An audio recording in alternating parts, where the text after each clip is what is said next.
diskutimi në radhë parë neni 100 është thjesht baza ligjore që aktet që nxjerr Këshilli i Ministrave. Ligjvëndësi jonë përfshi dhe Këshilli i Ministrave nuk futet në kategorinë e atyre ligjvëndësve apo hartuesve të akteve në mënyrë perfekte, se po ndryshe nuk do prishishin me dhjetra, me qindra e me mira akte, përfshi dhe aktet të Këshillit të Ministrave.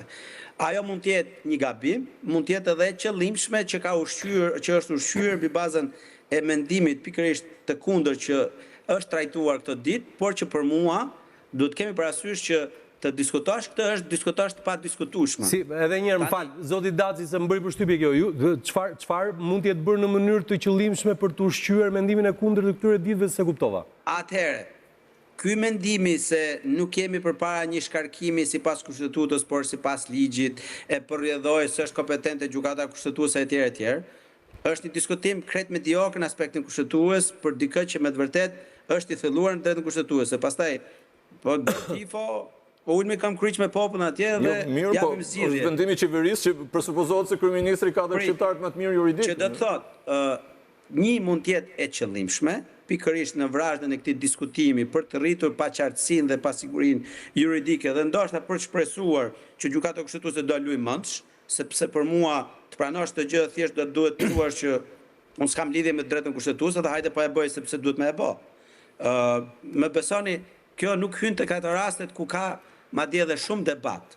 Për mua 5 minuta diskutim ka ky rast. Gjithmonë nëse këtë e trajton në një aspekt neutral, jo politik. Politikisht unë jam shumë dakord që është shkarkuar dhe duhet të shkarkuar më përpara, edhe duhet shkarkuar edhe për shkaqe të tjera.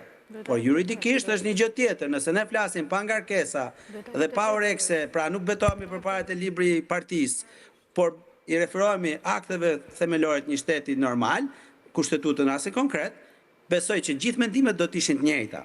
Pra mendoj që referencat e neni 100 e ndërlikon pak debatin, qoftë edhe debatin juridik. Një profesionist, mungesa ose jo një neni caktuar në një akt s'përbën asnjë lloj vlere në aspektin e vlerës së mënyrës se si gjykohet. Gjykata kushtetuese nuk e ka fare të vështirë të gjykojë për këtë rast dhe ka praktikë të konsoliduar. Për te faktit se ky rast, shkarkimi nga Këshilli Bashkiak, është rasti i parë që shtrohet tek ne, por e thash është një mbetje e mbetur që në vitet 90, më përpara në fillim vitet 90 ju ta dini që shkarkimi bëj mbetje pa mbetje është në fuqi thot më fal Daci, mbetje pa mbetje është në fuqi thot zonja Gjikondi. Domethënë kështu është tani. Në fuqi ka sa të duash, po mos kthehemi në robot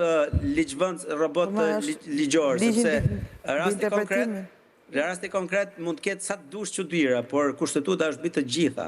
Dhe një gjë që bie ndesh me kushtetutën mbaron diskutimi dhe këtu cënohet parimi i rezervës absolute. Që rregullon atë marrëdhënie. Të lutem, unë refuzoj të diskutoj në këtë nivel nëse vazhdon ti ke drejt që në fillim prandaj kam meshur se që në momenti the që është një debat mediokër. Nëse ti ke dëshirë ta bësh bëje, por unë nuk mund të pranoj që të diskutoj. Se cili ka këndvështrimet e veta dhe analizat veta juridike. Ju mund keni sa të duash, por unë nuk kam lexuar në një material. Unë nuk kam asgjë me ju, se cili ka këndvështrimet e vet, por duke flyer tjetrin nuk ngre lavdin tënde, më kupton? Jo, s'ka të bëj fare me lavdin time. E pate që fillim të debat mediokër, ti nuk je profesori këtu, ne të gjithë kemi këndvështrimin tonë.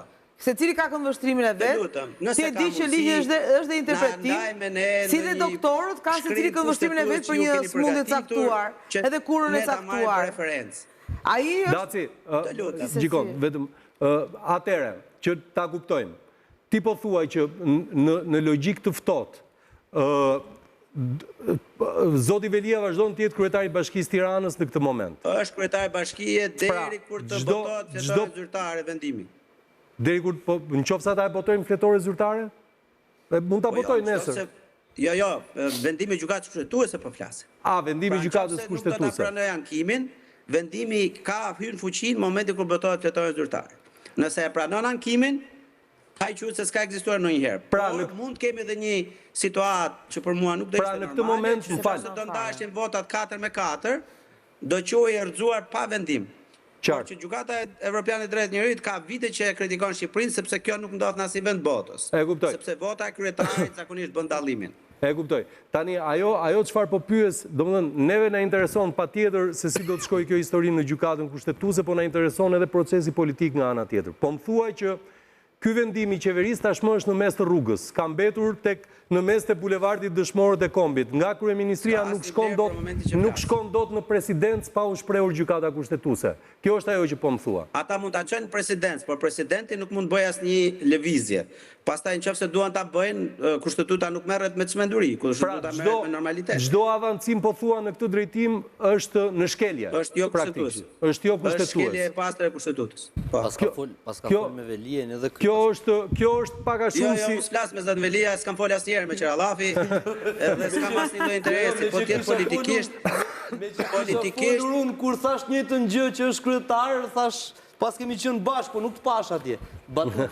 Jordan, pa merat. Jo, unë thjesht jam i lirë, me dallim nga shumë juristë të tjerë, kam vetëm një bindje profesionale dhe se më intereson fare politika në këtë moment. Politikisht thash nëse do më pyesni, patjetër që jam pro shkarkimit, por nuk ka vlerë politika nëse si jurist e shikon në këtë situatë. Por ti shkon dhe më tej. Ti e shikon një vendim për 5 minuta të marrë sepse është e qartë gjithë kjo histori. Pra, në logjikën që po më thua, në qoftë se do ndiqte logjikën tënde dhe gjykata kushtetuese, vendimi i gjykatës do vazhdonte ta lindë Erion Velin kryetar të Bashkisë Tiranës. Mendoj që po, është dukshëm favor të tij.